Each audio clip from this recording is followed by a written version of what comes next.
بسم اللہ الرحمن الرحیم۔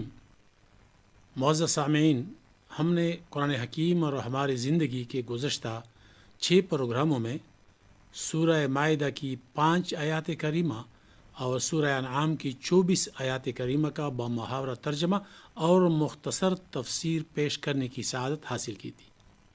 آج کی اس نشست میں ان 6 پروگراموں میں ہر ایک کے چیدہ مضامین کا خلاصہ پیش خدمت ہے۔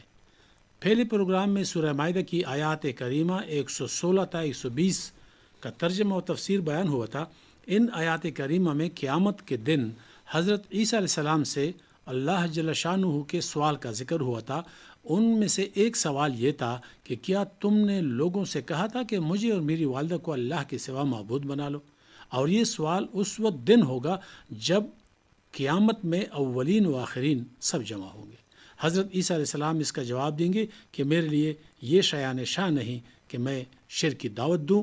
اگر میں نے ایسا کیا ہوتا تو آپ کو ضرور معلوم ہوتا، کیونکہ آپ غیبوں کو بھی جانتے ہیں۔ دوسرے پروگرام میں سورہ انعام کی آیات 1 تا 5 میں زمین و آسمان کی تخلیق اور ظلمات اور نور کو پیدا فرمانے کا ذکر ہوا تھا، اور پھر یہ بات بھی ہوئی تھی کہ اللہ تعالیٰ نے ہر ایک کی اجل مقرر فرمائی ہے۔ انہی آیات میں انسان کی تخلیق مٹی سے ہونے کی تفصیل بھی بیان ہوئی ہے، اور اس سلسلے میں 3 لازم یعنی چپکتی ہوئی مٹی، سلسال کالفخار یعنی بجتی ہوئی مٹی کے علاوہ دیگر قسمیں بھی بیان ہوئی تھی۔ اور پھر ان لوگوں یعنی کفار و مشرکین کا ذکر ہوا تھا کہ ثم انتم تمترون یعنی تم پھر بھی شک کرتے ہو۔ اس سلسلے میں اللہ تعالیٰ نے توحید کے دلائل اور قیامت کے دن دوبارہ زندہ ہونے کی دلیل بھی بیان فرمائی۔ تیسرے پروگرام میں آیات 6 تا 10 میں قرون ماضیہ یعنی گزرے ہوئے زمانے میں ہلاک شدہ اقوام سے عبرت حاصل کرنے کا بیان ہوا تھا۔ قرآن کریم کے نزول کے وقت عرب کے مشرکین قرآن کریم کی تکذیب کرتے تھے اور نبی اکرم صلی اللہ علیہ وسلم کو ایذائیں دیتے تھے۔ اس تناظر میں اللہ تعالیٰ نے ان کو حضرت صالح علیہ السلام کی قوم کے آثار باقیہ میں سے، جن پر وہ شام کے تجارتی اسفار کے دوران گزرا کرتے تھے، ان سے عبرت حاصل کرنے کی دعوت دی کہ جب مدائن کی بہت ہی کر و فر والی اقوام کا نافرمانی رسول صلی اللہ علیہ وسلم کے سبب یہ حال ہوا تھا، تو تمہاری کیا حیثیت ہے کہ ان سے ہر لحاظ سے کمتر ہو۔ چوتھے پروگرام میں آیات 11 تا 17 میں مشرکین مکہ کو زمین میں چلنے پھرنے اور سیر کرنے کی اس غرض سے دعوت دی گئی ہے کہ دیکھ لے کہ نافرمان قوموں کا کیا حشر ہوا تھا۔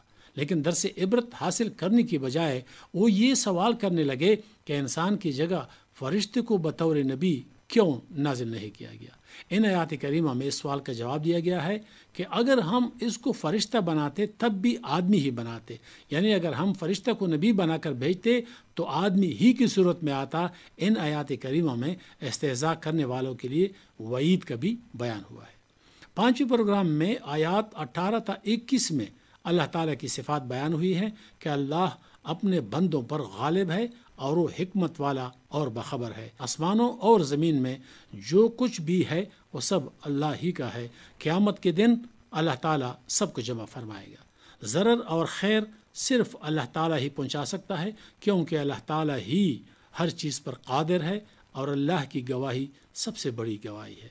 چھٹے اور آخری پروگرام میں 22 تا 24 میں سب کو جمع کرنے اور ان لوگوں سے جو مشرک تھے اس سوال کا ذکر ہے کہ کہاں ہے تمہارے شریک جن کے بارے میں تم دعویٰ کرتے تھے۔